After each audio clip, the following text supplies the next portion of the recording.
بسم اللہ الرحمن الرحیم۔ السلام علیکم ورحمۃ اللہ وبرکاتہ اور میرے یوٹیوب چینل پہ آپ کو خوش آمدید۔ پیاری بہنوں اور پیارے بھائیوں، آج ایک بہت ہی دلچسپ اور اہم موضوع لے کے آپ کے سامنے حاضر ہوئی ہوں کہ قرآن پاک میں بیویوں کو کھیتیاں کیوں کہا گیا ہے۔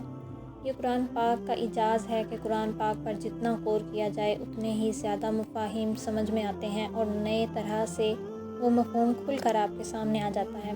ہمارے ہاں ایک آیت کو عموماً میاں بیوی کے جنسی تعلقات کی حد تک محدود کر دیا جاتا ہے۔ یقیناً سیاق و سباق کے حوالے سے دیکھیں تو حکم ایسا ہی ہے، لیکن سوال یہ ہے کہ اس آیت مبارکہ کو بڑے کینوس پر کیوں نہیں دکھایا جاتا۔ پہلے سورہ بقرہ کی آیت مبارکہ دیکھیں۔ ترجمہ: تمہاری عورتیں تمہارے لیے کھیتیاں ہیں، تو آؤ اپنی کھیتی میں جس طرح چاہو۔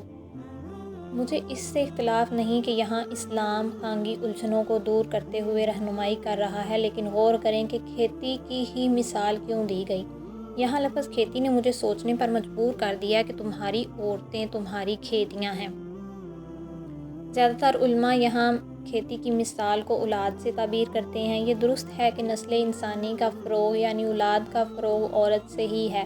جس طرح بیج بونے پر کھیتی اناج یا پھل دیتی ہے اور اس سے کھیتی میں اضافہ ہوتا ہے، یا یوں کہا جائے کہ اس سے کھیتی کی نسل پروان چڑھتی ہے، بالکل ایسے ہی انسانی نسل کا تعلق عورت سے جڑا ہے، یعنی عورت ہی اولاد کو جنم دیتی ہے اور عورت کی وجہ سے انسان کی نسل آگے بڑھتی ہے اور اس میں اضافہ ہوتا ہے۔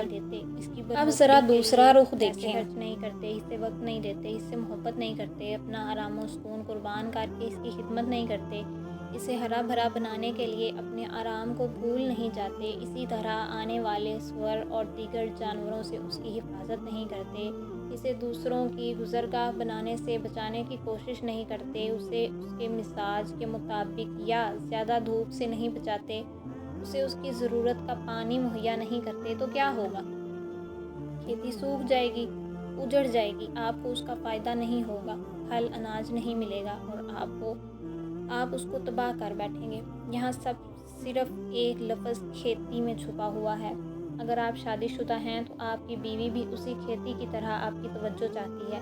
وہ چاہتی ہے کہ آپ ہر بات بھول کر اس کے نخرے اٹھائیں، اسے توجہ دیں، اسے اپنی محبت کا اظہار کریں، ہر روز اس کے آس پاس رہیں، اس کی ضروریات کا خیال رکھیں، اس کے محافظ بنیں، اس پر خرچ کریں، اس کے حق میں دوسروں کے سامنے کھڑے ہوں، اس کی طرف دیکھنے والے جانوروں کو مار بھگائیں، اس کو خوش دیکھنے کے لیے، اس کے آرام و سکون کے لیے محنت کریں۔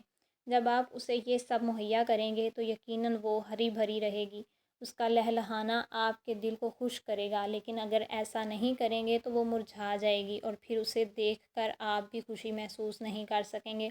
یہ فطرت ہے، یہ قدرت کا اصول ہے اور یہ قرآن کی آیت مبارکہ میں چھپی ایک حقیقت ہے۔ اپنی بیگم کو توجہ دیں، عزت دیں، روزانہ کی بنیاد پر اسے وقت دیں، اس کی ضروریات کو فوراً پورا کریں۔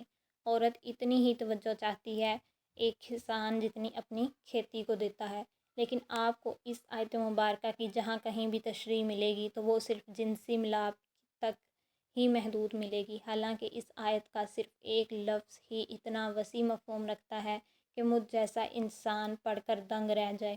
تو آج کے بعد کوشش کیجئے کہ آپ جب بھی کبھی قرآن پڑھیں تو اس کو سمجھنے کی، لکھنے کی اور اس پر درست معنوں میں عمل کرنے کی کوشش بھی کریں۔ جزاکم اللہ خیرہ۔